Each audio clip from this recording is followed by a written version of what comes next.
ನಮಸ್ಕಾರ. Kannada horror story ಚಾನಲ್ಗೆ ನಿಮಗೆ ಸ್ವಾಗತ. ಪಬರಿಗುಲ್ಲಾ ಇದು ಇಂಡೋನೇಷ್ಯಾದ ನೈಜ ಆಧಾರಿತ ಘಟನೆಗಳ ಮೇಲೆ ಮಾಡಿರೋ ಒಂದು ಸಿನಿಮಾ. ಅತಿ ಭಯಾನಕವಾದ ಸಿನಿಮಾ ಅಂತಲೇ ಹೇಳ್ಬೋದು. ಇದರಲ್ಲಿ ಏನೇನಾಗುತ್ತೆ ಅಂತ ತಡ ಮಾಡದೆ ನೋಡ್ತಾ ಹೋಗೋಣ ಬನ್ನಿ. ನೀವು ಸ್ಕ್ರೀನ್ ಮೇಲೆ ನೋಡ್ತಾ ಇರೋರೆಲ್ಲರೂ ಈ ಸಿನಿಮಾದಲ್ಲಿ ಮುಖ್ಯ ಪಾತ್ರಗಳು. ಇವರೆಲ್ಲರೂ ಕೂಡ ಕೆಲಸ ಮಾಡೋಕ್ಕೆ ಅಂತ ಬೇರೆಯವ್ರಿಗೆ ವಲಸೆ ಹೋಗ್ತಾ ಇರ್ತಾರೆ. ಡ್ವಿ, ಫ್ರ್ಯಾಂಕಿ, ನ್ಯಾನಿಂಗ್, ಎಡಾ, ಫಾದಿಲ್, ಹೆಂಡ್ರಾ, ವಾತಿ. ಇಲ್ಲಿ ಹೆಂಡ್ರಾ ಮತ್ತು ವಾತಿ ಇವರಿಬ್ಬರು ಮದುವೆ ಆಗೋದ್ರಲ್ಲಿ ಇರ್ತಾರೆ. ಇನ್ನು ಇವರು ಒಂದು ಸಕ್ಕರೆ ಕಾರ್ಖಾನೆಯಲ್ಲಿ ಕೆಲಸ ಮಾಡೋದಕ್ಕೆ ಅಂತ ವಲಸೆ ಬರ್ತಾ ಇರ್ತಾರೆ. ಎಲ್ಲರೂ ಕೂಡ ತುಂಬಾ ಎಕ್ಸೈಟೆಡ್ ಆಗಿ ಸಂತೋಷವಾಗಿರ್ತಾರೆ. ನೋಡ್ತಾ ನೋಡ್ತಾ ಇವರು ಅಲ್ಲಿ ಬಂದು ಸೇರ್ಕೋತಾರೆ. ಇನ್ನು ಇವ್ರಿಗೆಲ್ಲ ಮನೆ ಯಾವ ರೀತಿ ಇರುತ್ತೆ ಅಂದರೆ, ಒಂದು ಲಾಡ್ಜ್ಗಳ ರೀತಿ ಇರುತ್ತೆ. ಒಂದು ಮನೆಯಲ್ಲಿ ಒಂದು 4-5 ಜನ ಆ ರೀತಿ ವಾಸ ಆಗಿರ್ತಾರೆ. ಈಗ ಇವರು ಈ ನಾನಿಂಗ್, ವಾತಿ, ಎಡಾ ಇರುವಂಥ ಮನೆಯಲ್ಲೇ ರಾಣಿ ಅನ್ನೋ ಒಂದು ಹುಡುಗಿ ಕೂಡ ವಾಸ ಆಗಿರ್ತಾಳೆ. ಅವರು ಕೂಡ ಇವ್ರ ಜೊತೆ ಕೆಲಸ ಮಾಡೋಕ್ಕೆ ಅಂತ ಬೇರೆಯವರಿಂದ ಬಂದಿರ್ತಾರೆ. ಕರೆಕ್ಟಾಗಿ 9 ಗಂಟೆಗೆ ಅಲ್ಲಿ ಸೈರನ್ ಕೂಕ್ಕೊಳ್ಳುತ್ತೆ. ಇದೇನಿದು ಸೈರನ್ ಕೂಗ್ತಾ ಇದೆಯಲ್ಲ, ಅದು 9 ಗಂಟೆ ರಾತ್ರಿಲಿ ಅಂತ ಎಡಾ ಹೋಗಿ ಕಿಟಕಿಲಿ ನೋಡ್ತಾಳೆ. ಈ ಕಡೆ ಫಾದಿಲ್ ಫ್ರೆಶ್ ಅಪ್ ಆಗಿಬಿಟ್ಟು ಪ್ರಾರ್ಥನೆನ ಮಾಡೋಕ್ಕೆ ಅಂತ ರೆಡಿ ಆಗ್ತಾ ಇರ್ತಾನೆ. ಅವನು ರೆಡಿ ಆಗ್ತಾ ಇರಬೇಕಾದ್ರೆ ಅವನ ಮುಂದೆ ಏನೋ ಒಂದು ಆಕೃತಿ ಬಂದು ನಿಲ್ತಂಗೆ ಅವ್ನಿಗನ್ಸುತ್ತೆ. ಆದರೆ ಅಲ್ಲಿ ಯಾರೂ ಕೂಡ ಇರೋದಿಲ್ಲ. ಇನ್ನು ನೋಡ್ತಾ ಇರೋ ನಮಗೆ ಇಲ್ಲಿ ಏನೋ ಸರಿ ಇಲ್ಲ ಅನ್ನೋದು ಗೊತ್ತಾಗುತ್ತೆ. ಅದೇ ರಾತ್ರಿ ಎಡಾ ನೀರು ಕುಡಿಯೋಕ್ಕೆ ಅಂತ ಮಧ್ಯರಾತ್ರಿ ಎದ್ದೇಳ್ತಾಳೆ. ನೀರು ಕುಡಿದು ಬರಬೇಕಾದ್ರೆ ಅವಳ ಮನೆಯ ಮೇಲ್ಗಡೆಯಿಂದ ಏನೋ ಟಕ್ ಟಕ್ ಟಕ್ ಅಂತ ಶಬ್ದ ಆಗ್ತಾ ಇರತ್ತೆ. ಅವಳು ಅದನ್ನು ನೋಡುವಷ್ಟರಲ್ಲೇ ಅವಳ ಬೆನ್ನಿಂದ ಯಾರೋ ಪಾಸ್ ಆಗ್ತಾರೆ. ಯಾರೋ ಅವ್ರ ಫ್ರೆಂಡ್ಸೇ ಯಾರೋ ಹೋದ್ರೇನೋ ಅಂದ್ಕೊಂಡು ರಾಣಿ, ನಾನಿಂಗ್ ಅಂತ ಕೂಗ್ತಾ ಬರ್ತಾಳೆ. ಡೋರು ಓಪನ್ ಆಗಿರುತ್ತೆ. ಡೋರ್ ಓಪನ್ ಆಗಿದೆಯಲ್ಲ, ಯಾರಾದರೂ ನಮ್ಮ ರೂಮ್ಮೇಟ್ಸ್ ಆಚೆ ಕಡೆ ಹೋದ್ರಾ ಅಂತ ಅಲ್ಲಿಂದ ಆಚೆ ಬರ್ತಾಳೆ. ಆವಾಗಲೇ ಒಂದು ವಿಷಲ್ ಶಬ್ದ, ಅಂದರೆ ಯಾರೋ ಶಿಳ್ಳೆ ಹೊಡಿತಾ ಇರೋ ರೀತಿ ಅವಳಿಗೆ ಕೇಳಿಸುತ್ತೆ. ಅದನ್ನೇ ಆಲಿಸ್ತಾ ಹಾಗೆ ಅವರ ಕಾಂಪೌಂಡನ್ನು ದಾಟ್ಕೊಂಡು ಬರ್ತಾಳೆ. ಆ ಶಬ್ದ ಆ ಒಂದು ಸಕ್ಕರೆಯ ಕಾರ್ಖಾನೆ ಒಳಗಡೆಯಿಂದ ಬರ್ತಾ ಇರತ್ತೆ. ಅವಳು ಅದನ್ನೇ ಆಲಿಸ್ತಾ ಸೀದಾ ಒಳಗಡೆ ಹೋಗ್ತಾಳೆ. ನಾವಿಲ್ಲಿ ನೋಡ್ಬೋದು ಅವಳ ಹಿಂದೆಯೇ ಯಾವುದೋ ಒಂದು ಆತ್ಮ ನಿಂತಿರೋದನ್ನು. ಇನ್ನು ಅಲ್ಲೇ ಹಾಗೆ ಆ ಶಿಳ್ಳೆನ ಹಾಲಿಸ್ತಾ ಹೋದ ಎಡಾ ಒಂದು ರೂಮ್ ಹತ್ರ ಹೋಗ್ತಾಳೆ. ಆ ರೂಮ್ ಆಚೆಗಡೆಯಿಂದನೇ ಲಾಕ್ ಆಗಿರುತ್ತೆ. ಆದರೆ ಒಳಗಡೆ ತಮಟೆ ಬಾರಿಸ್ತಾ ಇರೋ ಥರ, ಯಾವುದೋ ಒಂದು ನಾಟಕ ಆಡ್ತಾ ಇರೋ ಥರ ಒಂದು ಶಬ್ದ ಕೇಳಿಸ್ತಿರುತ್ತೆ. ಅದೇ ಒಂದು ರೂಮ್ನ ಸೈಡಲ್ಲಿ ನೀವು ನೋಡ್ತಿರ್ಬೋದು, ಅಲ್ಲಿ ಒಂದು ಚಿಕ್ಕದಾಗಿ ಹೋಲ್ ಇರುತ್ತೆ. ಅಲ್ಲಿಂದ ಎಡಾ ಒಳಗಡೆ ಬಗ್ ನೋಡ್ತಾಳೆ. ಅವಳು ನೋಡಿದ್ದು ಈ ದೃಶ್ಯನ. ಇದು ಒಂದು ಈ ಕೀಲು ಗೊಂಬೆ ಆಟ ಅಂತ ನಾವು ಹೇಳ್ತೀವಲ್ವ, ಅದೇ ರೀತಿ ಇಂಡೋನೇಷ್ಯಾದ ಒಂದು ಆಟ.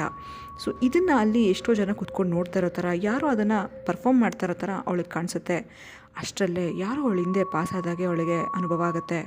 ಹಿಂದೆ ತಿರುಗಿ ಮುಂದೆ ನೋಡೋ ಅಷ್ಟರಲ್ಲಿ ಅವರೆಲ್ಲರೂ ಕೂಡ ಇದೇ ರೀತಿ ಭಯಾನಕವಾಗಿ ಎಡಾನೇ ನೋಡ್ತಾ ಇರ್ತಾರೆ.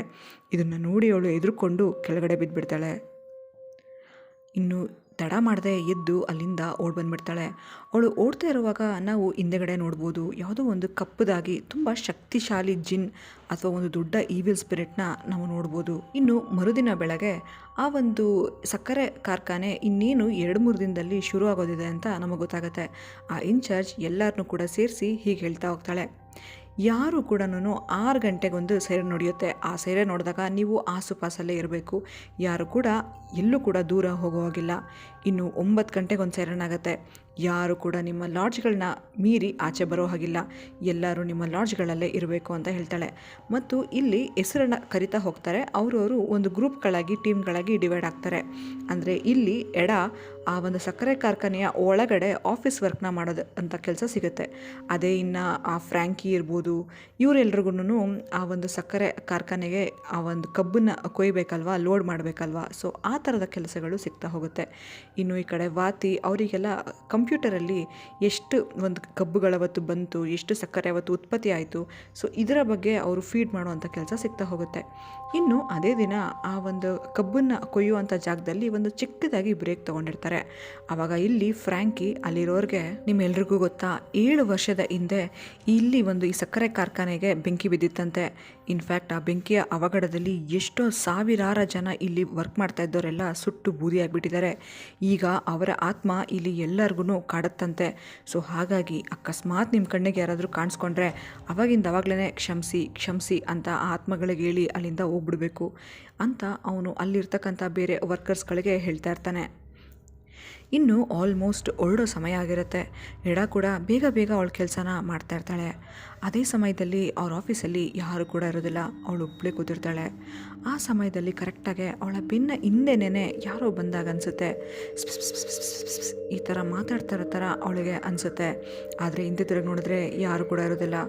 ಆದರೆ ಅವಳ ಪಕ್ಕದಲ್ಲೇ ನಾವು ನೋಡ್ಬೋದು ಈ ಥರದ ಒಂದು ಆತ್ಮ ಅವಳ ಕಣ್ಣಿಗೆ ಕಾಣಿಸ್ಕೊಳ್ಳುತ್ತೆ. ಅವಳು ಕೂಡ ಕಿರ್ಚ್ಕೊಂಡು ಎದ್ದು ಮತ್ತೆ ನೋಡಿದ್ರೆ ಅಲ್ಲಿ ಏನೂ ಕೂಡ ಇರೋದಿಲ್ಲ. ಇದರಿಂದ ತುಂಬಾ ಎದುರುಕೊಂಡು ಅವಳು ಆಗಿಂದಾಗಲೇ ಬ್ಯಾಗ್ ತೊಗೊಂಡು ಆಚೆ ಬರ್ತಾಳೆ. ಆದರೆ ರಾಣಿ ಇನ್ನೇನದು ಹೊರಡೋ ಸಮಯ ಆಗಿರುತ್ತೆ. ಆದರೆ ರಾಣಿ ಮಾತ್ರ ಆ ಕಾರ್ಖಾನೆ ಒಳಗಡೆ ಹೋಗ್ತಾ ಇರ್ತಾಳೆ. ಅದನ್ನು ನೋಡಿದ್ಯೇಡ, ರಾಣಿ ಎಲ್ಲಿಗೆ ಹೋಗ್ತಾ ಇದೆಯಾ, ಬಾ ಟೈಮ್ ಆಯ್ತಲ್ವಾ ಅಂತ ಕೇಳ್ತಾಳೆ. ಆವಾಗ ನಾವು ನೋಡೋ ದೃಶ್ಯ ಇದು. ನಾನು ಈ ವಿಡಿಯೋ ಸ್ಟಾರ್ಟಿಂಗಲ್ಲಿ ಹಾಕಿದ್ನಲ್ಲ, ಅದೇ ದೃಶ್ಯನೇ. ಆ ಒಂದು ಆತ್ಮ ಎಡಳ ಕತ್ತಿಸ್ಕಕ್ಕೆ ಅಂತಲೇ ಬಂದುಬಿಡುತ್ತೆ. ಎಡ ಎದುರುಕೊಂಡು ಸೀದಾ ಆಚೆ ಬರ್ತಾಳೆ. ಅವ್ರ ಫ್ರೆಂಡ್ಸ್ ಕೂಡ ಇವಳು ಗಾಬರಿ ಆಗಿರೋದು ನೋಡಿ ಕೇಳ್ತಾರೆ. ಆದರೆ ಎಡ ಏನು ಕೂಡ ಹೇಳೋದಿಲ್ಲ. ಇನ್ನು ಅದೇ ರಾತ್ರಿ ಇಲ್ಲಿ ಫ್ರ್ಯಾಂಕಿ ಮತ್ತು ದ್ವಿ ಇವರಿಬ್ಬರು ಕೂಡ ಆ ಒಂದು ಸೆಕ್ಯೂರಿಟಿ ಗಾರ್ಡ್ಗಳ ಹತ್ರ ಕೂತ್ಕೊಂಡು ಮಾತಾಡ್ತಾ ಇರೋದನ್ನು ನಾವು ನೋಡ್ಬೋದು. ಈ ಹಿಂದೆ ಫ್ರ್ಯಾಂಕಿ ಹೇಳ್ತಾ ಇದ್ದ ಗೊತ್ತಾ, ಅದನ್ನೆಲ್ಲ ಇವರಿಗೆ ಹೇಳಿದ್ದು ಇದೇ ಸೆಕ್ಯೂರಿಟಿ ಗಾರ್ಡ್ಗಳು ಅಂತ ಗೊತ್ತಾಗುತ್ತೆ. ಇಲ್ಲಿ ಸೆಕ್ಯೂರಿಟಿ ಗಾರ್ಡ್ ಹೇಳ್ತಾನೆ, ಇಲ್ಲಿ ಕೆಲಸ ಮಾಡೋದಕ್ಕೆ ಯಾರು ಕೂಡ ಬರೋದಿಲ್ಲ, ಅದಕ್ಕೆ ನಮಗೆ ತುಂಬ ದುಡ್ಡು ಕೊಟ್ಟು ಇಲ್ಲಿ ಇರಿಸ್ಕೋತಾರೆ. ಯಾವುದೇ ಕಾರಣಕ್ಕೂ 9 ಗಂಟೆ ಆದಮೇಲೆ ಆಚೆ ಬರಬೇಡಿ. ನಿಜವಾಗ್ಲೂ ಕೂಡ ಇಲ್ಲಿ ಆತ್ಮಗಳಿದ್ದಾವೆ, ಅದು ಎಷ್ಟೋ ಜನರ ಕಣ್ಣಿಗೆ ಕಾಣಿಸ್ಕೊಳ್ಳುತ್ತೆ ಕೂಡ, ಭಯಪಡಿಸುತ್ತೆ ಕೂಡ, ಮಿಸ್ ಆದರೆ ಸಾಯಿಸೇ ಬಿಡುತ್ತೆ ಅಂತ ಹೇಳೋ ಅಷ್ಟರಲ್ಲೇ ಅಲ್ಲಿ 9 ಗಂಟೆಗೆ ಇನ್ನು 10 ನಿಮಿಷ ಇರೋದನ್ನು ನೋಡ್ತೀವಿ. ಅದನ್ನು ದ್ವೇ ಮತ್ತು ಫ್ರ್ಯಾಂಕಿ ನೋಡಿ ಎದ್ನೋ ಬಿದ್ನೋ ಅಂತ ಓಡೋಕ್ಕೆ ಶುರು ಮಾಡ್ತಾರೆ. ಅಷ್ಟರಲ್ಲಿ 9 ಗಂಟೆ ಆಗಿ ಸೈರನ್ ಕೂಗೇ ಬಿಡುತ್ತೆ. ಇನ್ನು ದ್ವೇ ಚಪ್ಪಲಿ ಆ ರೋಡ್ ಮಧ್ಯದಲ್ಲೇ ಬಿಚ್ಚೋಗುತ್ತೆ. ಆದರೆ ಅವನು ಅದನ್ನು ತೊಗೊಳಕ್ಕೆ ವಾಪಸ್ಸು ಕೂಡ ಬರೋದಿಲ್ಲ. ಎದುರುಕೊಂಡು ಸೀದಾ ಅವರ ಲಾಡ್ಜ್ ಕಡೆಗೆ ಓಡೋಗ್ಬಿಡ್ತಾರೆ. ಆವಾಗ ನಾವು ನೋಡ್ಬೋದು, ಜೋರಾಗಿ ಫ್ರ್ಯಾಂಕಿ ಬಂದು ಒಳಗಡೆ ಹೋಗಿ ಬಾಕ್ಲಾಕೊಂಡ್ಬಿಡ್ತಾನೆ. ದ್ವೇ ಇನ್ನೂ ಆಚೆನೇ ಇರ್ತಾನೆ. ಆವಾಗ ದ್ವೇ ರೋಡ್ ಮಧ್ಯದಲ್ಲಿ ಚಪ್ಪಲಿ ಬಿಟ್ಟಿದ್ನಲ್ವ, ಅದು ಬಂದು ಅವನ ಮೇಲೆ ಬೀಳುತ್ತೆ. ಎದುರುಕೊಂಡು ಅವನು ರೂಮ್ ಒಳಗಡೆ ಹೋಗ್ಬಿಡ್ತಾನೆ. ಇನ್ನು ಈ ಕಡೆ ನಾನಿಂಗ್, ವಾತಿ, ರಾಣಿ, ಎಡ ಇವರಿಷ್ಟು ಜನನೂ ಅಡುಗೆ ಮಾಡ್ತಾ ಇರ್ತಾರೆ. ಅಡುಗೆ ಮಾಡುವಾಗ ಇಲ್ಲಿ ನಮಗೆ ಗೊತ್ತಾಗುತ್ತೆ, ವಾತಿ ಮತ್ತು ಹೆಂಡ್ರ ಇನ್ನೇನು ಮದುವೆ ಆಗೋದ್ರಲ್ಲಿರ್ತಾರಲ್ವ. ಆದರೆ ವಾತಿಗೆ ಇಷ್ಟು ಬೇಗ ಆಗೋಕ್ಕೆ ಇಷ್ಟ ಇರೋದಿಲ್ಲ. ಯಾಕೆಂದರೆ ಸ್ವಲ್ಪ ಫಿನಾನ್ಷಿಯಲ್ ಪ್ರಾಬ್ಲಮ್ಸ್ ಇರುತ್ತೆ. ಆವಾಗ ನಾನು ಹಿಂಗೆ ಹೇಳ್ತಾಳೆ, ಇಷ್ಟು ಬೇಗ ಯಾಕೆ ಆಗ್ತಾ ಇದೆಯಾ, ಒಂದು ಸ್ವಲ್ಪ ದಿನ ಮುಂದೆ ತಳ್ಳು ಅಂತ. ಆ ಥರ ಹೇಳಿ ನಾನು ಹಿಂಗೆ ಬಾತ್ರೂಮಿಗೆ ಅಂತ ಹೋಗ್ತಾರೆ. ಅದೇ ಟೈಮಲ್ಲಿ ಎಡ ಇನ್ನೂ ನಡೆದಿದ್ದನ್ನೆಲ್ಲ ಯೋಚನೆ ಮಾಡ್ತಾ ಇರ್ತಾಳೆ. ಆ ಟೈಮಲ್ಲಿ ಇನ್ನಿಬ್ಬರು ಬಂದು ಅವಳನ್ನ ಕೇಳ್ತಾರೆ, ಯಾಕೆ ಏನಾಗ್ತಿದೆ ನಿನಗೆ ಅಂತ. ಏನೂ ಇಲ್ಲ ಬಿಡಿ, ಬನ್ನಿ ಊಟ ಮಾಡೋಣ ಅಂತ ಆ ಪ್ಲೇಟ್ಗಳನ್ನ ತೆಗೆಯೋಕೆ ಹೋದಾಗ ಅಲ್ಲಿಂದ ಈ ಒಂದು ಜರಿ ಹುಳ ಆಚೆ ಬರುತ್ತೆ. ಇದು ನೋಡಿ ಇವ್ರು 3 ಜನನೂ ಕಿರ್ಚ್ಕೊಂಡು ಎದ್ದೇಳ್ತಾರೆ. ಅಷ್ಟರಲ್ಲೇ ಈ ಕಡೆ ಬಾತ್ರೂಮ್ನಲ್ಲಿ ಅಂದರೆ ವಾಶ್ರೂಮ್ನಲ್ಲಿ ನಾನು ಹಿಂಗಿರ್ತಾಳೆ. ಲೈಟಾಗೆ ಫ್ಲಿಕ್ಕರ್ ಆಗುತ್ತೆ. ಫ್ಲಿಕ್ಕರ್ ಹಾಕೋದೇನು, ಅದು ಕತ್ಲೇನೇ ಆಗೋಗುತ್ತೆ ಕಂಪ್ಲೀಟ್ ಆಗೋ ರೂಮು. ಇದು ನೋಡೋದಕ್ಕೂ ಕೂಡ ಭಯಾನಕವಾಗಿರುತ್ತೆ. ನಾನಿಂಗಿಗೂ ಭಯ ಆಗಿ ಇನ್ನೇನಲ್ಲಿಂದ ಎದ್ದೇಳ್ತಾ ಇರಬೇಕಾದ್ರೆ ನಾವು ನಾನಿಂಗ್ ಹಿಂದೆ ನೋಡ್ಬೋದು, ಎಷ್ಟು ಸುಟ್ಟೋಗಿರುವಂತಹ ಆತ್ಮಗಳು ಅವಳು ಹಿಂದೆನೇ ನಿಂತಿರುತ್ತೆ. ಅಷ್ಟರಲ್ಲಿ ಅವಳು ಕೂಡ ಆಚೆ ಬರ್ತಾಳೆ. ಇನ್ನು ನೆಕ್ಸ್ಟ್ ದಿನ ಬೆಳಗ್ಗೆ ಎಲ್ಲರೂ ಕೂಡ ಕೆಲಸಕ್ಕೆ ಬರ್ತಾರೆ. ಅದೇ ಟೈಮಲ್ಲಿ ರಾಣಿಗೆ 1-2 ಫೈಲ್ನ ಕೊಟ್ಬಿಟ್ಟು ನೀನು ಅಲ್ಲಿ ಹೋಗಿ ಕೊಡಬೇಕು, ಇಲ್ಲಿ ಹೋಗಿ ಕೊಡಬೇಕು ಅಂತ ಅವಳ ಕೆಲಸನ ಹೇಳ್ತಾರೆ. ಅದೇ ಸಮಯದಲ್ಲಿ ಎಡ ಅವಳಕ್ಕಿಂತ ಜಾಸ್ತಿ ಫೈಲ್ಸ್ನ ತೊಗೊಂಬರ್ತಾ ಇರೋದನ್ನು ರಾಣಿ ನೋಡ್ತಾಳೆ. ಇಲ್ಲಿ ಕೊಡಬೇಕು ಈ ಫೈಲ್ಸ್ನೆಲ್ಲ ಅಂತ ಕೇಳ್ತಾಳೆ. ಆವಾಗ ಎಡ ಇದನ್ನೆಲ್ಲ ಆಪರೇಟಿವ್ ಡಿಪಾರ್ಟ್ಮೆಂಟಿಗೆ ಕೊಡಬೇಕು ಅಂತಾಳೆ.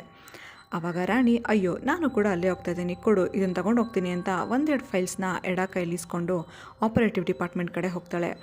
ಆವಾಗ ಎಡ ಹಿಂದೆ ತಿರುಗಿ ನೋಡ್ತಾಳೆ. ಯಾಕೆಂದರೆ ಇಲ್ಲಿ ನೀವು ನೋಡ್ತಾ ಇರ್ಬೋದು, ಒಂದು ರೈಲ್ ಟ್ರ್ಯಾಕ್ ಥರ ಇರುತ್ತೆ. ಆ ಟ್ರ್ಯಾಕಲ್ಲಿ ಈ ಒಂದು ಇಂಜಿನೇ ಇಲ್ಲದೆ ಇದ್ದಕ್ಕಿದ್ದಂಗೆ ಎಲ್ಲ ಕೂಡ ಮೂವ್ ಆಗ್ತಾ ಇರುತ್ತೆ. ಆದರೆ ಅದೇ ಟೈಮಲ್ಲಿ ರಾಣಿ ಕೈಯಿಂದ ಫೈಲ್ಸ್ ಕೆಳಗಡೆ ಬಿದ್ದಿರುತ್ತೆ. ಅವಳು ಆ ಟ್ರ್ಯಾಕ್ ಮೇಲೇನೆ ಆ ಫೈಲ್ಸ್ನ ಎತ್ತಕ್ಕೆ ಪ್ರಯತ್ನ ಪಡ್ತಾ ಇರ್ತಾಳೆ. ಮುಂದೆಯಿಂದ ಆ ಒಂದು ಕಬ್ಬುಗಳು ಏನಿರುತ್ತೆ, ಆ ಕಬ್ಬುಗಳ ರಾಶಿ ಬರ್ತಾ ಇರುತ್ತೆ. ಹಿಂದೆಗಡೆಯಿಂದ ನೀವು ನೋಡ್ಬೋದು ಈ ಥರದ್ದೇನೋ ಹಿಂದೆ ಹೋಗ್ತಾ ಇರುತ್ತೆ. ಆವಾಗ ಎಡ ಜೋರಾಗಿ ರಾಣಿ ರಾಣಿ ಅಂತ ಕೂಗ್ತಾಳೆ. ಆವಾಗ ರಾಣಿ ಎದ್ದು ಈ ರೀತಿ ನಗ್ತಾಳೆ. ನೋಡ್ತಾ ನೋಡ್ತಾ ಆ ಕಬ್ಬಿನ ರಾಶಿ ಅವಳ ಮುಂದೆನೇ ಬಂದು ನಿಂತ್ಕೊಳ್ಳುತ್ತೆ. ಎಡ ಅಯ್ಯೋ ಸದ್ಯ ಅದೊಳಗೆ ಹೊಡಿಲಿಲ್ವಲ್ಲ ಅಂತ ಅಂದ್ಕೊಳ್ಳೋ ಅಷ್ಟರಲ್ಲೇ ಆ ಕಬ್ಬಿನ ರಾಶಿ ಪೂರ್ತಿ ರಾಣಿ ಮೇಲೆ ಬಿದ್ದೋಗ್ಬಿಡುತ್ತೆ. ಇನ್ನು ಇವಾಗ ಇನ್ಚಾರ್ಜ್ ಎಡಾಗೆ ಸರಿಯಾಗಿ ಬೈತಾರೆ. ಯಾಕೆಂದರೆ ಆ ಫೈಲ್ನ ತೊಗೊಂಡೋಗಿ ಕೊಡಬೇಕಾಗಿದ್ದ ಜವಾಬ್ದಾರಿ ಎಡಾದು, ಆದರೆ ಅವಳು ರಾಣಿಗೆ ಕೊಟ್ಟು ರಾಣಿಗೆ ಈ ಥರ ಆಗೋಗ್ಬಿಟ್ಟಿದೆ ಅಂತ. ಅಷ್ಟರಲ್ಲೇ ಅಲ್ಲಿರೋ ಸೂಪರ್ವೈಸರ್ ಇನ್ಚಾರ್ಜ್ನ ಕರೆದುಬಿಟ್ಟು, ನನಗೆ ಯಾಕೋ ರಾಣಿಗಾಗಿದ್ದು ಒಂದು ಸಿಂಪಲ್ ವಿಷಯ ಅಂತ ಅನ್ನಿಸ್ತಾ ಇಲ್ಲ, ಇಲ್ಲಿ ಬೇರೆ ಏನೋ ನಡೀತಾ ಇದೆ, ನನ್ನ ಮಾತು ಕೇಳಿ ಈ ಫ್ಯಾಕ್ಟ್ರಿನ ಕ್ಲೋಸ್ ಮಾಡಿ ಎಲ್ಲ ಕರೆಕ್ಟಾಗಿದೆ ಅಂತ ಗೊತ್ತಾದ ಮೇಲೆ ನಾವು ಮತ್ತೆ ಓಪನ್ ಮಾಡೋಣ ಅಂತ ಹೇಳ್ತಾನೆ. ಆದರೆ ಇನ್ಚಾರ್ಜ್ ಕೇಳಲ್ಲ. ನನಗೆ ಎಷ್ಟು ಪ್ರೆಷರ್ ಇದೆ ಗೊತ್ತಾ, ನಾನು ಇದನ್ನು ಈಗ ಸ್ಟಾಪ್ ಮಾಡೋಕ್ಕಾಗೋದಿಲ್ಲ. ನೀನು ಇಲ್ಲಿ ಯಾರಿಗೂ ಏನೂ ಡಿಸ್ಟರ್ಬ್ ಮಾಡಿದೆ ಅದೇನು ಮಾಡ್ಕೋತೀಯೋ ಮಾಡ್ಕೊ ಅಂತ ಹೇಳಿರ್ತಾಳೆ. ಈಗ ಆ ಸೂಪರ್ವೈಸರ್ ಇಲ್ಲಿ ಜೀನಿ ಅನ್ನೋ ಒಬ್ಬಳು ಮಹಿಳೆ ಇರ್ತಾಳೆ. ಆ ಒಂದು ಹೆಂಗಸನ್ನು ಕರ್ಕೊಂಡು ಇಲ್ಲಿ ನಾವು ನೋಡ್ಬೋದು ಈ ಥರ ತೆಂಗಿನಕಾಯಿನ ಹೊಡಿತಾ ಹೋಗ್ತಾರೆ. ಆದರೆ ಆ ತೆಂಗಿನಕಾಯಿ ಎಲ್ಲ ಕೆಟ್ಟೋಗಿರುತ್ತೆ, ಕೊಳತೋಗಿರುತ್ತೆ, ಒಳಗಡೆಯಿಂದ ರಕ್ತ ಆಚೆ ಬರ್ತಾ ಇರುತ್ತೆ. ಆ ಒಂದು ಜರಿ ಹುಳ ಏನಿತ್ತು ಆ ಹುಳ ಎಲ್ಲ ಆಚೆ ಬರ್ತಿರುತ್ತೆ. ಆವಾಗ ಈ ಜೀನಿ ಅಜ್ಜಿ ಹೇಳ್ತಾಳೆ, ಇಲ್ಲಿರುವಂಥ ಆತ್ಮಗಳಿಗೆ ಏನೋ ಒಂದು ಪ್ರಾಬ್ಲಮ್ ಆಗಿದೆ, ಅಂದರೆ ಅವುಗಳನ್ನ ಯಾರೋ ಡಿಸ್ಟರ್ಬ್ ಮಾಡಿದ್ದಾರೆ, ಅವುಗಳು ತುಂಬಾ ಕೋಪದಲ್ಲಿದ್ದಾವೆ, ಇದು ಇಲ್ಲಿಗೆ ಸುಮ್ಮನಾಗೋದಿಲ್ಲ ಅಂತ ಹೇಳ್ತಾಳೆ. ಇನ್ನು ಇನ್ಚಾರ್ಜ್ ಸರಿಯಾಗಿ ಬೈದಿರ್ತಾರಲ್ವ, ಸೊ ಅದಕ್ಕೆ ಎಡ ತುಂಬಾ ಬೇಜಾರು ಮಾಡ್ಕೊಂಡು ಬರ್ತಾ ಇರ್ತಾಳೆ. ಅದೇ ಟೈಮಲ್ಲೇ ಇಲ್ಲಿ ನಾವು ನೋಡ್ಬೋದು ಹೆಂಡ್ರಾಗೆ ಫಾದಿಲ್ ಸಿಗ್ತಾನೆ. ಫಾದಿಲ್ ಯಾಕೆ ಏನಾಯಿತು ಅಂತ ಕೇಳ್ತಾನೆ. ಆವಾಗ ಹೆಂಡ್ರ ನಡೆದಿದ್ದೆಲ್ಲ ವಿಚಾರನೂ ಫಾದಿಲ್ ಹತ್ರ ಹಂಚ್ಕೋತಾಳೆ. ಫಾದಿಲ್ ಕೂಡ ಹೌದು, ನನಗೂ ರೂಮಲ್ಲಿ ಏನೋ ಸರಿ ಇಲ್ಲ ಅಂತ ಅನ್ನಿಸ್ತಾ ಇದೆ, ಬಿಡು ಪ್ರತಿದಿನ ಪ್ರಾರ್ಥನೆ ಮಾಡೋದನ್ನು ಮರಿಬೇಡ, ಏನಾಗುತ್ತೋ ನೋಡೋಣ ಅಂತ ಹೇಳ್ತಾನೆ. ಇನ್ನು ನಮಗೆ ನೆಕ್ಸ್ಟ್ ಸೀನಲ್ಲಿ ಇಲ್ಲಿ ಆ ಜೀನಿ ಅಜ್ಜಿ ಏನೋ ಒಂದು ಪ್ರಯೋಗನ ಮಾಡ್ತಾ ಇರೋದನ್ನು ನಾವು ನೋಡ್ಬೋದು. ಈ ಫಸ್ಟ್ ಸೀನಲ್ಲಿ ಎಡ ಮಧ್ಯರಾತ್ರಿಲಿ ಈ ಕಾರ್ಖಾನೆ ಒಳಗಡೆ ಬಂದಿರ್ತಾಳಲ್ಲ, ಅವಾಗೊಂದು ರೂಮಲ್ಲಿ ಈ ಕೀಲುಗೊಂಬೆ ರೀತಿಯಲ್ಲಿ ಯಾವುದೋ ಒಂದು ಡ್ರಾಮಾನ ಮಾಡ್ತಾ ಇರ್ತಾರಲ್ವ, ಅದೇ ರೂಮಲ್ಲಿ ಇವಾಗ ಇವರು ಎತ್ತುಗಳನ್ನು ಕಟ್ಟಿರ್ತಾರೆ. ಅಂದರೆ ಇದೊಂದು ರೀತಿಯ ಸ್ಯಾಕ್ರಿಫೈಸ್ ಆಗಿರುತ್ತೆ. ಆ ಒಂದು ಜಿನ್ ಅಥವಾ ಒಂದು ಶಕ್ತಿಶಾಲಿ ಪ್ರೇತಾತ್ಮ ಏನಿರುತ್ತೆ, ಸೊ ಅದಕ್ಕೆ ಇಲ್ಲಿ ಈ ರೀತಿಯಾದ ಒಂದು ಬಲಿ ಕೊಡ್ತಾರೆ, ಅದನ್ನು ಶಾಂತಿ ಮಾಡೋದಕ್ಕೋಸ್ಕರ. ಆ ರೀತಿಯ ಎತ್ತುಗಳನ್ನು ಅಲ್ಲಿ ಕಟ್ಟಿ ಬಾಕ್ಲಾಕೊಂಡು ಆಚೆ ಬರ್ತಾರೆ. ಇನ್ನು ನಮಗೆ ನೆಕ್ಸ್ಟ್ ಸೀನಲ್ಲಿ ಎಡ ಅವಳ ಲಾಡ್ಜಿಗೆ ಬರ್ತಾಳೆ. ಆವಾಗ ರಾಣಿ ರೂಮಿಂದ ಏನೋ ಶಬ್ದಗಳು ಬರ್ತಾ ಇರತ್ತೆ. ಏನಿದು ಶಬ್ದಗಳು ಅಂತ ಅವಳು ರಾಣಿ ರೂಮ್ನ ಒಳಗಡೆ ಹೋಗಿ ನೋಡಿದ್ರೆ ರಾಣಿ ಕೂತಿರ್ತಾಳೆ. ಸಾರಿ ರಾಣಿ, ನಾನು ಬೇಕು ಅಂತ ಮಾಡಲಿಲ್ಲ, ನಿನ್ಗೆ ಈ ಥರ ಆಗಿದ್ದು ನನಗೆ ಬೇಜಾರಾಗ್ತಾ ಇದೆ ಅಂತ ಎಡ ಹೇಳ್ತಾ ಹಾಗೆ ಅಲ್ಲಿ ಕನ್ನಡಿನ ನೋಡ್ತಾಳೆ. ಆದರೆ ಆ ಕನ್ನಡಿಲಿ ಒಂದು ಅಜ್ಜಿ ಪ್ರೇತಾತ್ಮ ಅಲ್ಲಿ ಕೂತಿರೋ ಥರ ನಮ್ಗನ್ಸುತ್ತೆ. ಇದನ್ನು ನೋಡಿ ಎಡಗೆ ತುಂಬಾ ಭಯ ಆಗುತ್ತೆ. ಅವಳು ತಿರ್ಗಾ ಆ ಕಡೆ ರಾಣಿನ ನೋಡಿದಾಗ ರಾಣಿ ಮೈ ತುಂಬ ರಕ್ತ ಇರುತ್ತೆ. ಆ ಒಂದು ರಕ್ತದಲ್ಲಿ ಅವಳು ನಗ್ನಗ್ತಾ ಇವಳ ಹತ್ರಕ್ಕೆ ಬರ್ತಾ ಇರ್ತಾಳೆ. ಅಷ್ಟರಲ್ಲೇ ಪಕ್ಕದಿಂದ ಯಾವುದೋ ಒಂದು ಆತ್ಮ ಎಡ ಮೇಲೆ ಅಟ್ಯಾಕ್ ಮಾಡೋಕ್ಕೆ ಬರುತ್ತೆ. ಆವಾಗಲೇ ಅವರ ಫ್ರೆಂಡ್ಸ್ ಕೂಡ ಬಂದಿದ್ದರಿಂದ ಎಡ ಹೇಗೋ ಬಚಾವಾಗ್ತಾಳೆ. ಇನ್ನು ಅವತ್ತು ರಾತ್ರಿ ಅರೌಂಡ್ 7-7:30 ಆಗಿರುವಾಗ ಇವ್ರಿಗೊಂದು ವಿಷಯ ಗೊತ್ತಾಗುತ್ತೆ. ಅದೇನೆಂದರೆ ವಾತಿ ಮತ್ತು ನಾನಿಂಗ್ ಪ್ರತಿದಿನ ಅಡುಗೆ ಮಾಡಿ ಫ್ರ್ಯಾಂಕಿ, ದ್ವೇ ಮತ್ತು ಈ ಫಾದಿಲ್ ಇರ್ತಾರಲ್ವ ಅವ್ರಿಗೆ ಕೂಡ ಊಟನ ಕೊಡ್ತಾ ಇರ್ತಾರೆ. ಆದರೆ ಅವತ್ತು ಲೇಟ್ ಆಗಿಬಿಟ್ಟಿರುತ್ತೆ. ಇನ್ನು ಇವರು ಅಡುಗೆ ಮಾಡಿ ಕೊಡೋ ಅಷ್ಟರಲ್ಲೇ 7-7:30 ಆಗಿಬಿಟ್ಟಿರುತ್ತೆ. ನಾನಿಂಗ್ ಅಯ್ಯೋ ಅದರಲ್ಲೇನಿದೆ ನಾನೇ ಹೋಗಿ ಕೊಟ್ಟು ಬರ್ತೀನಿ ಅಂತ ಆ ಒಂದು ಹುಡುಗರು ಇರ್ತಾರಲ್ವ ಆ ಒಂದು ಲಾಡ್ಜಿಗೆ ಹೋಗ್ತಾರೆ. ಇನ್ನು ಆ ಲಾಡ್ಜ್ಗೆ ಹೋದಾಗ ಎಲ್ಲರೂ ಕೂಡ ತುಂಬ ಗಾಬರಿ ಆಗ್ತಾರೆ. ಯಾಕೆಂದರೆ ಆಗಲೇ 9 ಗಂಟೆಗೆ ಇನ್ನು 10 ನಿಮಿಷ ಇರುತ್ತೆ. ಈಗ ನೀನು ವಾಪಸ್ ಹೋಗೋದಾದರೂ ಹೇಗೆ, ನೀನು ಹಿಂಗೆ ಹೋಗ್ತೀಯ ಅಂತ ಎಲ್ಲರೂ ವರಿಯಾಗಿರ್ತಾರೆ.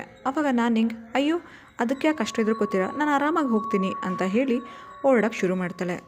ಇನ್ನು ನಾನು ಹಿಂಗೆ ಸ್ಟೈಲಾಗಿ ನಡ್ಕೊಂಡು ಹೋಗ್ತಾ ಇರಬೇಕಾದ್ರೆ ಅವಳು ಹಿಂದೆಯೇ ಯಾವುದೋ ಒಂದು ಆತ್ಮ ಬಂದಾಗ ಅನಿಸುತ್ತೆ. ಆದರೆ ಹಿಂದೆ ತಿರುಗಿ ನೋಡಿದ್ರೆ ಯಾರೂ ಕೂಡ ಇರೋದಿಲ್ಲ. ಅವಳಿಗೂ ಕೂಡ ಭಯ ಆಗೋಕ್ಕೆ ಶುರು ಆಗುತ್ತೆ. ಇಮ್ಮಿಡಿಯೇಟಾಗೆ ಓಡೋಕ್ಕೆ ಶುರು ಮಾಡ್ತಾಳೆ. ಅವಳು ಇನ್ನೇನು ಮನೆ ಒಳಗಡೆ ಹೋದಾಗ ನಾವು ನೋಡ್ಬೋದು ಯಾವ ಥರ ಒಂದು ಸುಟ್ಟು ಕರಕಲಾಗಿರೋ ಆತ್ಮಗಳು ಅವಳನ್ನೇ ನೋಡ್ತಾ ಇರುತ್ತೆ. ಇನ್ನು ಮುಂದಿನ ದಿನ ಬೆಳಗ್ಗೆ ಆ ಒಂದು ಜೀನಿ ಮತ್ತು ಸೂಪರ್ವೈಸರ್ ಇಬ್ಬರು ಕೂಡ ಅದೇ ರೂಮಿಗೆ ಹೋಗ್ತಾರೆ. ಅಲ್ಲಿ ನೋಡಿದ್ರೆ ಎತ್ತುಗಳು ಇನ್ನೂ ಬದುಕೇ ಇರುತ್ತೆ. ಅಂದರೆ ಆ ಒಂದು ಪ್ರೇತಾತ್ಮ ಈ ಎತ್ತುಗಳನ್ನು ಸ್ವೀಕರಿಸಿಲ್ಲ ಅಂತ ಅರ್ಥ, ಅವುಗಳಿಗೆ ಕೋಪ ಕಡಿಮೆ ಆಗಿಲ್ಲ ಅಂತ ಅರ್ಥ. ಅದಾದಮೇಲೆ ಮತ್ತೆ ಈ ಸೂಪರ್ವೈಸರ್ ಮತ್ತು ಜೀನಿ ಈ ಮರಗಳ ಮುಂದೆ ಈ ರೀತಿ ಮತ್ತೆ ಏನೋ ಪ್ರಾರ್ಥನೆಯನ್ನು ಮಾಡ್ತಾ ಕೂತ್ಕೋತಾರೆ. ಇನ್ನು ಅವತ್ತು ರಾತ್ರಿ ಫಾದಿಲ್ ನಿದ್ದೆ ಮಾಡ್ತಾ ಇರ್ತಾನೆ. ಸಡನ್ನಾಗೆ ಅವನ ಮುಖದ ಮೇಲೆ ಯಾವುದೋ ರಕ್ತ ಚುಮ್ತಾ ಇರೋ ಥರ ಅವನಿಗೆ ಅನಿಸುತ್ತೆ. ಕಣ್ಬಿಡೋಕ್ಕೂ ಆಗ್ತಾ ಇರೋದಿಲ್ಲ, ಯಾರೋ ಕುತ್ತಿಗೆನ ಗಟ್ಟಿಯಾಗಿ ಹಿಡ್ದಿದ್ದಾರೆ, ಉಸಿರಾಡೋಕ್ಕೆ ಕೂಡ ಆಗ್ತಾಯಿಲ್ಲ ಅಂತ ಅವನಿಗೆ ಅನಿಸುತ್ತೆ. ಅದೇ ಟೈಮಲ್ಲಿ ಕಷ್ಟಪಟ್ಟು ಕಣ್ಬಿಟ್ರೆ ಅವ್ನು ನೋಡೋ ದೃಶ್ಯ ಇದು. ಹೌದು, ಆ ಆತ್ಮಕ್ಕೆ ತಲೆನೇ ಇರೋದಿಲ್ಲ. ಇದೇನಪ್ಪ ಅಂತ ಅಂದ್ಕೊಳ್ಳೋಷ್ಟರಲ್ಲಿ ಆ ತಲೆ ಅವನ ಪಕ್ಕದಲ್ಲೇ ಬಿದ್ದಿರುತ್ತೆ. ಅದು ಇವನನ್ನು ನೋಡಿ ನಗ್ತಾ ಇರುತ್ತೆ. ರಾತ್ರಿ ಈ ಥರ ಎಲ್ಲ ಆಗಿದ್ದಕ್ಕೆ ಬೆಳಗ್ಗೆ ಫಾದಿಲ್ ತುಂಬ ಲೇಟಾಗಿದ್ದಿರ್ತಾನೆ. ಎದ್ದು ಬೇಗ ಬೇಗ ಹೋಗ್ತಾ ಇರಬೇಕಾದ್ರೆ ಇಲ್ಲಿ ನಾವು ಆ ಇನ್ಚಾರ್ಜ್, ಜೀನಿ, ಸೂಪರ್ವೈಸರ್ ಮತ್ತು ಆ 2 ವಾಚ್ಮೆನ್ಗಳು ಕೂಡ ಎಲ್ಲರೂ ಎಲ್ಲೋ ಓಡೋಗ್ತಾ ಇರೋದನ್ನು ನೋಡ್ತೀವಿ.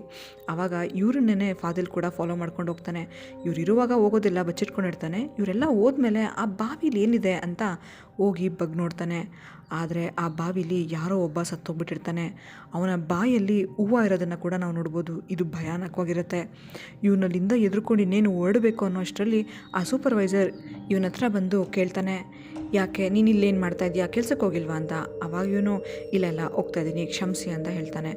ಆವಾಗ ಆ ಸೂಪರ್ವೈಸರ್ ಕೇಳ್ತಾನೆ, ಯಾಕೆ ಕಣ್ಣೆಲ್ಲ ಈ ಥರ ಇದೆ, ರಾತ್ರಿ ನಿದ್ದೆ ಮಾಡಿಲ್ವಾ, ಯಾಕೆ ಏನಾಗ್ತಾ ಇದೆ, ನನಗೆಲ್ಲ ನೀನು ನಿಜ ಹೇಳಲೇಬೇಕು ಅಂತ ಹೇಳ್ತಾನೆ. ಯಾಕೆಂದರೆ ಈ ಸೂಪರ್ವೈಸರ್ಗೆ ಇವನನ್ನು ನೋಡ್ತಿದ್ದಾಗೇ ಡೌಟ್ ಬಂದಿರುತ್ತೆ, ಇಲ್ಲಿ ಏನೋ ಆಗ್ತಾಯಿದೆ ಅಂತ.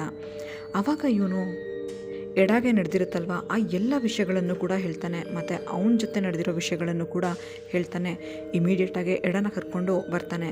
ಆವಾಗ ಇಲ್ಲಿ ಜೀನಿ ಎಡ ಕೈನ ಈ ರೀತಿ ಹಿಡ್ಕೊಂಡು ಹೇಳ್ತಾಳೆ, ನೋಡು ನಿನಗೇನೇನಾಯಿತು ಎಲ್ಲ ನಿಜ ಹೇಳಿಬಿಡು, ನೀನು ನಿಜ ಹೇಳಿದ್ರೆ ನಿನಗೆ ಈ ಕೈ ನೋವು ಬರೋದಿಲ್ಲ, ಅಕಸ್ಮಾತ್ ನೀನು ಸುಳ್ಳು ಹೇಳಿದ್ರೆ ಇಲ್ಲಿ ತುಂಬಾ ಪೇನ್ ಆಗುತ್ತೆ ಅಂತ. ಆವಾಗ ಎಡ ನಡೆದಿರೋ ಎಲ್ಲ ವಿಷಯನೂ ಹೇಳ್ತಾಳೆ. ಅವಳ ಕೈ ನೋವಾಗೋದಿಲ್ಲ, ಅಂದರೆ ಎಡ ಹೇಳಿದ್ದೆಲ್ಲ ನಿಜ ಅಂತ ಅಲ್ಲಿರೋರು ಎಲ್ರಿಗೂ ಗೊತ್ತಾಗುತ್ತೆ. ಯಾಕೆ ಈ ಥರ ಎಲ್ಲ ಆಗ್ತಾಯಿದೆಯಲ್ಲ ಅಂತ ಅಂದ್ಕೊಳ್ಳೋ ಅಷ್ಟರಲ್ಲಿ ಜೀನಿ ಫಾದಿಲ್ನ ಕಿವಿನ ನೋಡ್ತಾಳೆ. ಆ ಕಿವಿನ ನೋಡಿ ನಿನಗೇನಾದರೂ ಕನಸು ಬಿದ್ದಿತ್ತಾ ಅಂತ ಕೇಳ್ತಾಳೆ.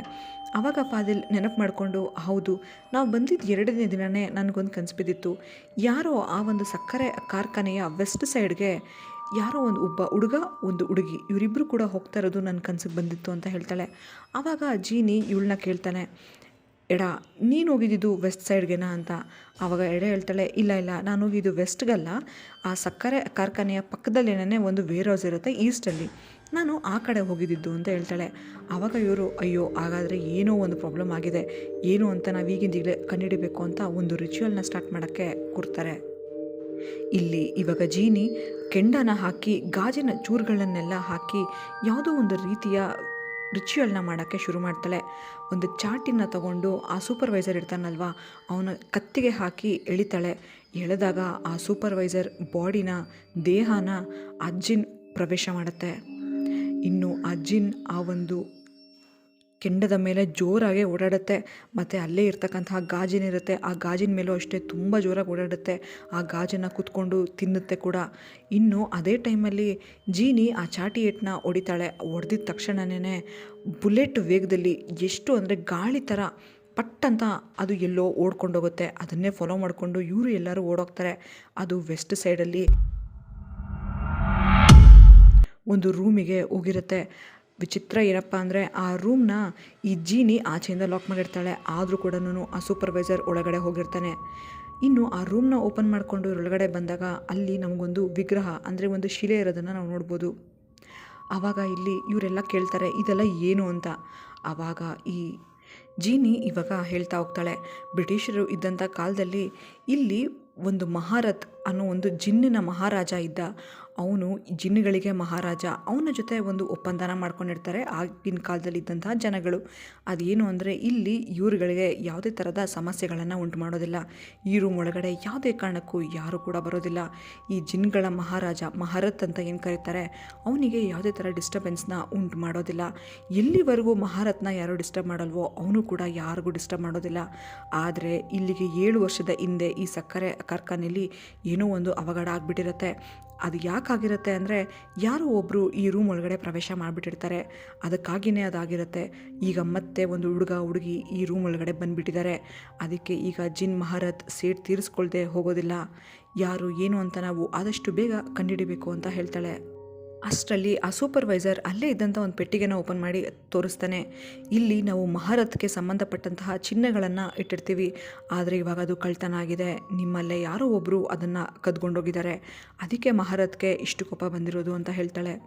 ಅಷ್ಟರಲ್ಲೇ ಅಲ್ಲೇ ಇರ್ತಕ್ಕಂಥ ಇನ್ಚಾರ್ಜ್ ಮೂಗಿಂದ, ಕಣ್ಣಿಂದ, ಕಿವಿಯಿಂದ, ಬಾಯಿಂದ ರಕ್ತ ಬರೋಕ್ಕೆ ಶುರುವಾಗುತ್ತೆ. ಇದನ್ನು ನೋಡೋಕ್ಕಾಗೋದಿಲ್ಲ.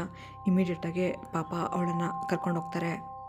ಇನ್ನು ಅದಾದಮೇಲೆ ನಾನು ಹಿಂಗೆ ಅವಳ ರೂಮ್ಗೆ ಹೋಗುವಾಗ ಆ ರೂಮ್ ಒಳಗಡೆ ಯಾವುದೋ ಪ್ರೇತಾತ್ಮಗಳು ಅವಳ ಕಬಡ್ನ ಎಳೆದು ಏನನ್ನೋ ತಗೋತಾ ಇರೋದನ್ನು ನಾವು ನೋಡ್ಬೋದು. ಅದು ಏನು ಅಂತ ಬಂದು ನೋಡಿದ್ರೆ ಅದು ಆ ಚಿನ್ನ, ಬೆಳ್ಳಿ, ಬಂಗಾರನೇ ಆಗಿರುತ್ತೆ. ಅಂದರೆ ಇಲ್ಲಿ ನಮಗೆ ಗೊತ್ತಾಗುತ್ತೆ ಆ ಒಂದು ಮಹಾರತ್ನ ಚಿನ್ನಗಳನ್ನು ಕದ್ದಿರೋದು ಬೇರೆ ಯಾರೂ ಅಲ್ಲ, ನಾನಿಂಗೇನೆ. ಇನ್ನು ಅವಳು ಆ ರೂಮಿಂದ ಆಚೆ ಹೋಗೋಕ್ಕೆ ಪ್ರಯತ್ನ ಪಡ್ತಾಳೆ, ಆದರೆ ಅದು ಸಾಧ್ಯ ಆಗೋದಿಲ್ಲ. ಆ ರೂಮ್ ತುಂಬ ಆತ್ಮಗಳೇ ತುಂಬೋಗಿರುತ್ತೆ. ಅಷ್ಟರಲ್ಲಿ ಅಲ್ಲಿಗೆ ಹೆಂಡ್ರ ಬರ್ತಾನೆ.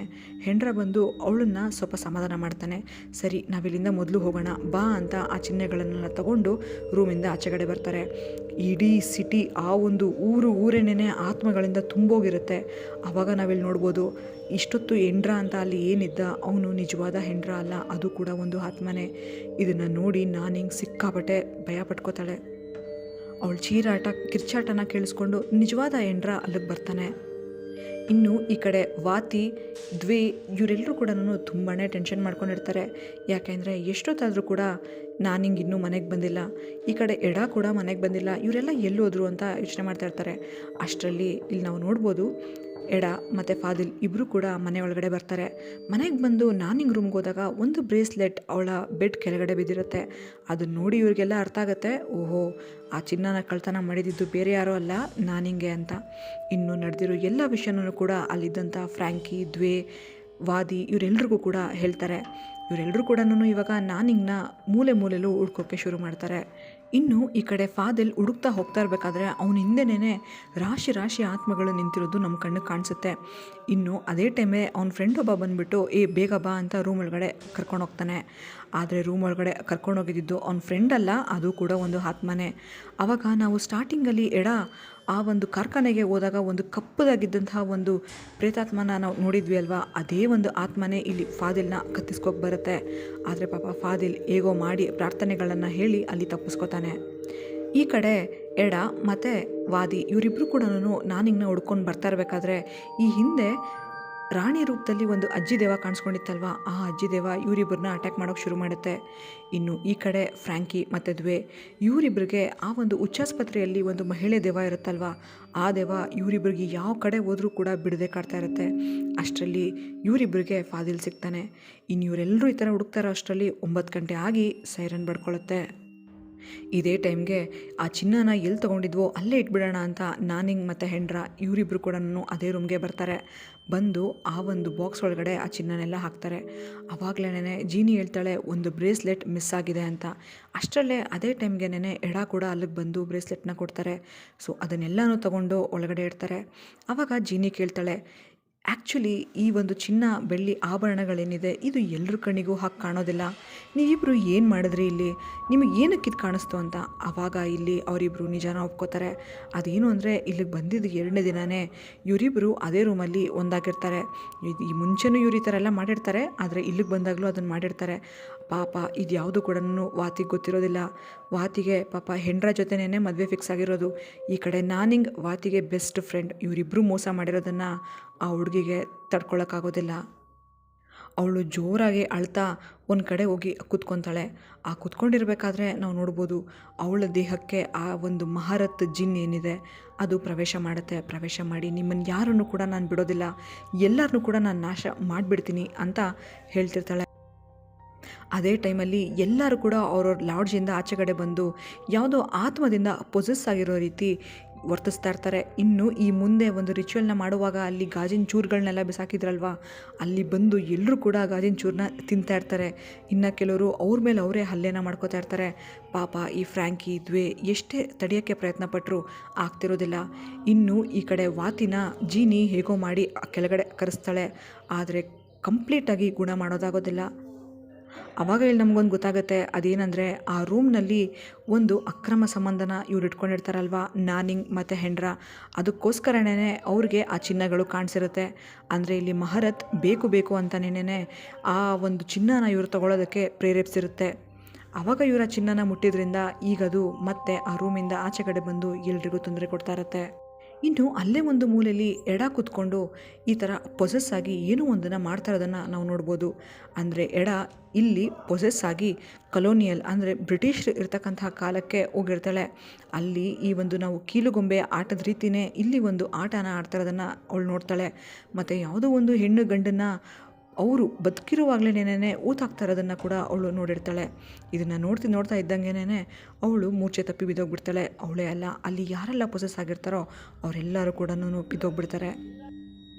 ಈಗ ಜೀನಿಂಗ್ ನಾನಿಂಗ್ ಮತ್ತು ಹೆಂಡ್ರನ ಇಬ್ಬರನ್ನೂ ಕೂಡ ಕೂರಿಸ್ಕೊಂಡು ಹೀಗೆ ಹೇಳ್ತಾಳೆ, ನೋಡಿ ನೀವಿಬ್ಬರು ಮಾಡಬಾರ್ದ ಒಂದು ತಪ್ಪನ್ನು ಮಾಡಿದ್ದೀರಾ. ಅದೇನು ಅಂದರೆ ಮೊದಲನೇದು ಆ ರೂಮ್ ಒಳಗಡೆ ಹೋಗಿದ್ದು, ಎರಡನೇದು ಅಲ್ಲಿ ನೀವು ಮಾಡಬಾರ್ದ ಕೆಲಸನ ಮಾಡಿದ್ದು. ಯಾಕೆಂದರೆ ಜಿನ್ನಿಗೆ ತುಂಬ ಇಷ್ಟವಾದ ಕೆಲಸನೇ ವ್ಯಭಿಚಾರ. ನೀವಿಬ್ಬರು ಯಾವಾಗ ಆ ರೂಮಲ್ಲಿ ಆ ಕೆಲಸ ಮಾಡಿದ್ರೋ ಆವಾಗಲೇ ನೀವಿಬ್ಬರು ಅವನಿಗೆ ತುಂಬಾ ಇಷ್ಟ ಆಗಿದ್ದೀರಾ. ನೀವಿಬ್ಬರು ಜೀವಂತವಾಗಿರುವಾಗಲೇ ನಾವು ಹೂತಾಕಬೇಕು, ಆ ಜಿನ್ಗೆ ಬಲಿ ಕೊಡಬೇಕು. ಇಲ್ಲಾಂದರೆ ಆ ಜಿನ್ ಕಂಪ್ಲೀಟ್ಲಿ ಇಲ್ಲಿರೋದನ್ನು ಎಲ್ಲದನ್ನು ಕೂಡ ನಾಶ ಮಾಡಿಬಿಡುತ್ತೆ, ನಮ್ಮನ್ನು ಕೂಡ ನಾಶ ಮಾಡಿಬಿಡುತ್ತೆ. ನಿಮ್ಮಿಬ್ಬರಿಗೋಸ್ಕರ ನಾನು ಎಲ್ಲರನ್ನೂ ಬಲಿ ಕೊಡೋದಕ್ಕೆ ರೆಡಿ ಇಲ್ಲ, ನೀವು ಇದಕ್ಕೆ ಒಪ್ಪಲೇಬೇಕು ಅಂತ ಒಂದು ಮದುವೆ ಗಂಡು ಹೆಣ್ಣಿನ ರೀತಿಯಲ್ಲಿ ಅವರಿಬ್ಬರನ್ನ ಬಲವಂತವಾಗಿ ರೆಡಿ ಮಾಡ್ತಾರೆ. ಇನ್ನು ಈ ಕಡೆ ಒಂದು ಹೊಲದಲ್ಲಿ, ಅಂದರೆ ಆ ಒಂದು ಕಬ್ಬುಗಳೇನಿರುತ್ತೆ ಆ ಕಬ್ಬುಗಳ ರಾಶಿಯ ಮಧ್ಯದಲ್ಲಿ ಗುಂಡಿನ ತೋಡಿ ಈ ಸಾರಿ ಜೀನಿನೇ ಆಹ್ವಾನ ಮಾಡ್ಕೋತಾಳೆ. ಅವಳ ಮೈ ಮೇಲೆ ಜಿನ್ ಬರ್ತಾನೆ. ಇನ್ನು ಜಿನ್ ಬಂದು ಅಲ್ಲೇ ಇರ್ತಕ್ಕಂಥ ಕೆಲವೊಂದು ನರಬಲಿಗಳನ್ನು ಕೊಡ್ತಾ ಹೋಗ್ತಾರೆ. ಇನ್ನು ಮದುವೆ ಗಂಡು ಹೆಣ್ಣನ್ನು ಹೇಗೆ ಕರ್ಕೊಂಡು ಹೋಗ್ತಾರೆ ಅದೇ ರೀತಿ ಪಲ್ಲಕ್ಕಿಯ ಮೇಲೆ ಈ ಒಂದು ಹೆಂಡ್ರ ಮತ್ತು ನಾನೀಗ ಇವರಿಬ್ಬರನ್ನೂ ಕೂಡ ಕೂರಿಸ್ಕೊಂಡು ಕರ್ಕೊಂಡು ಹೋಗ್ತಾರೆ. ಪಾಪ ಆ ಅಜ್ಜಿ ತುಂಬಾ ಸುಸ್ತಾಗಿಬಿಟ್ಟು ಆ ಜಿನ್ನಿಗೆ ಹೇಳ್ತಾಳೆ, ತಗೋ ನಿನಗೆ ಕೊಡಬೇಕಾಗಿದ್ದಂತಹ ಬಲಿನ ನಾನು ಕೊಡ್ತಾಯಿದ್ದೀನಿ, ದಯವಿಟ್ಟು ನಮ್ಮನ್ನು ಬಿಟ್ಟು ಹೋಗು ಅಂತ ಹೇಳ್ತಾಳೆ. ಅದೇ ಟೈಮಲ್ಲಿ ಆ ಒಂದು ಪಲ್ಲಕ್ಕಿ ಒಳಗಡೆಯಿಂದ ಇಬ್ಬರನ್ನೂ ಕೂಡ ಆ ಗುಂಡಿ ಒಳಗಡೆ ಬೀಳಿಸ್ತಾ ಇರೋದನ್ನು ನಾವು ನೋಡ್ಬೋದು. ಇದೇ ಟೈಮಲ್ಲಿ ನಮಗೊಂದು ಸೀನ ತೋರಿಸ್ತಾರೆ. ಅದೇನು ಅಂದರೆ ಇವಾಗ ಗುಂಡಿ ಒಳಗಡೆ ಬೀಳಿಸ್ತಾ ಇರೋದು ಹೆಂಡ್ರ ಮತ್ತು ನಾನಿಗ್ನ ಅಲ್ಲ, ಅವ್ರ ರೀತಿಯಲ್ಲೇ ಇರುವಂತಹ ಒಂದು ಗೊಂಬೆನ. ಇವರಿಬ್ಬರು ಮೈಯಿಂದನೂ ರಕ್ತನ ತೊಗೊಂಡಿರ್ತಾರೆ ಮತ್ತು ಇವರಿಬ್ಬರು ಬಳಸ್ತಾ ಇದ್ದಂತಹ ಕೆಲವು ಬಟ್ಟೆಗಳನ್ನು ತಗೊಂಡು ಆ ಗೊಂಬೆಗೆ ಶೃಂಗಾರ ಮಾಡಿರ್ತಾರೆ. ಇನ್ನು ಆ ಗೊಂಬೆಗಳನ್ನೇ ಇವಾಗ ಆ ಗುಂಡಿ ಒಳಗಡೆ ಹಾಕಿರೋದು. ಇನ್ನು ಈ ಕಡೆ ಇವರಿಬ್ಬರಿಗೆ ನಾನಿಂಗ್ ಮತ್ತು ಹೆಂಡ್ರಗೆ ಯಾವುದೇ ರೀತಿ ಸಮಸ್ಯೆ ಆಗಬಾರ್ದು ಅಂತ ಒಂದು ಮಂತ್ರಿಸಿರೋ ಉಪ್ಪಿನಿಂದ ಅವರಿಬ್ಬರನ್ನ ಬಂಧನ ಮಾಡಿರ್ತಾರೆ. ಇದನ್ನು ಮಾಡಿ ಎಲ್ಲರೂ ಕೂಡ ಇನ್ನೇನು ಆಚೆ ಬರ್ತಾ ಇದ್ದಾರೆ ಅನ್ನೋ ಅಷ್ಟರಲ್ಲಿ ಸಡನ್ನಾಗೆ ಬಾಕ್ಲಾಕೊಳ್ಳುತ್ತೆ. ಒಂದು ಜೋರಾಗಿ ಗಾಳಿ ಬೀಸಿ ಆ ಉಪ್ಪು ಅಳಿಸೋಗುತ್ತೆ. ನೋಡ್ತಾ ನೋಡ್ತಾ ಇವ್ರು ಏನಾಯಿತು ಅಂತ ಒಳಗಡೆ ಬಂದು ನೋಡಿದ್ರೆ ಆ ಒಂದು ವೃತ್ತದ ಒಳಗಡೆ ಇರೋದು ನಾನಿಂಗ್ ಮತ್ತು ಹೆಂಡ್ರ ಅಲ್ಲ. ಇವರು ಈ ಮುಂಚೆ ಏನು ಒಂದು ಗುಂಡಿ ಒಳಗಡೆ 2 ಗೊಂಬೆಗಳನ್ನು ಹಾಕಿ ಬಂದರು, ಆ ಗೊಂಬೆಗಳು ಇವಾಗ ಇಲ್ಲಿರುತ್ತೆ. ಇದನ್ನು ನೋಡಿ ಎಲ್ಲರೂ ಎದ್ರುಕೊಂಡು ಎದ್ನು ಬಿದ್ನು ಅಂತ ಆ ಗುಂಡಿನ ಅಗೆದು ನೋಡಿದ್ರೆ ಈಗ ಆ ಗುಂಡಿ ಒಳಗಡೆ ನಾನಿಂಗ್ ಮತ್ತು ಹೆಂಡ್ರ ಸತ್ತು ಬಿದ್ದಿರ್ತಾರೆ. 7 ಜನ ಸ್ನೇಹಿತರು ಕೆಲಸ ಮಾಡಬೇಕು ಅಂತ ಕನಸುಗಳನ್ನ ಇಟ್ಕೊಂಡು ಬಂದಿರ್ತಾರೆ. ಆದರೆ ಈಗ 7 ಜನರಲ್ಲಿ 2 ಬಲಿಯಾಗಿಬಿಟ್ರು. ಇನ್ನು 5 ಜನ ಮತ್ತೆ ಅವ್ರ ಊರಿಗೆ ವಾಪಸ್ ಹೋಗ್ತಾ ಇರ್ತಾರೆ. ಆವಾಗ ನಾವಿಲ್ಲಿ ನೋಡ್ಬೋದು ಎಡ ಹಿಂದೆ ಇನ್ನೂ ಕೂಡ ಆ ಒಂದು ಆತ್ಮ ಇರೋದನ್ನು. ಇನ್ನು ಅದೇ ಒಂದು ಸಕ್ಕರೆ ಕಾರ್ಖಾನೆಯ ರೂಮ್ ಒಳಗಡೆ ಈ ಒಂದು ಜೀನಿ ಮತ್ತು ಸೂಪರ್ವೈಸರ್ ಒಳಗಡೆ ಹೋಗಿ ಮತ್ತೆ ನೋಡಿದ್ರೆ ಆ ಎತ್ತುಗಳು ಇನ್ನೂ ಬದುಕೇ ಇರುತ್ತೆ. ಇದೇನಿದು ಎತ್ತು ಬದುಕಿದೆಯಲ್ಲ ಅಂತ ಅಂದ್ಕೊಳ್ಳೋ ಅಷ್ಟರಲ್ಲಿ ಆ ಒಂದು ಶಕ್ತಿಶಾಲಿ ಜಿನ್ನ ಮಹತ್ ಆತ್ಮ ಏನಿರುತ್ತೆ ಅದು ಬಂದು ಇವರಿಬ್ಬರನ್ನೂ ಕೂಡ ಬಲಿ ತೊಗೊಬಿಡುತ್ತೆ. ಇದಾಗಿತ್ತು ಇವತ್ತಿನ ಕತೆ. ನಿಮ್ಗೆ ಇದು ಇಷ್ಟ ಆಗಿದರೆ ದಯವಿಟ್ಟು ಸಬ್ಸ್ಕ್ರೈಬ್ ಮಾಡಿಕೊಂಡು ಲೈಕ್ ಮಾಡಿ. ಯಾಕಂದರೆ ಈ ಮೂವಿಗಳನ್ನೆಲ್ಲ ಹುಡುಕಿ, ಇದು ಇಂಗ್ಲೀಷ್ ಸಬ್ಟೈಟಲ್ಸ್ನ ಹುಡುಕಿ ನಾವು ಅರ್ಥ ಮಾಡಿಕೊಂಡು ವಿಡಿಯೋ ಮಾಡೋದು ಸುಲಭ ಇರೋದಿಲ್ಲ. ದಯವಿಟ್ಟು ನೀವು ಮಾಡೋ ಒಂದೊಂದು ಲೈಕ್ ಮತ್ತು ಸಬ್ಸ್ಕ್ರಿಪ್ಷನ್ ನಮಗೆ ತುಂಬಾ ಮೋಟಿವೇಟ್ ಮಾಡುತ್ತೆ ಅಂತ ಹೇಳ್ತಾ ಥ್ಯಾಂಕ್ ಯು ಸೋ ಮಚ್.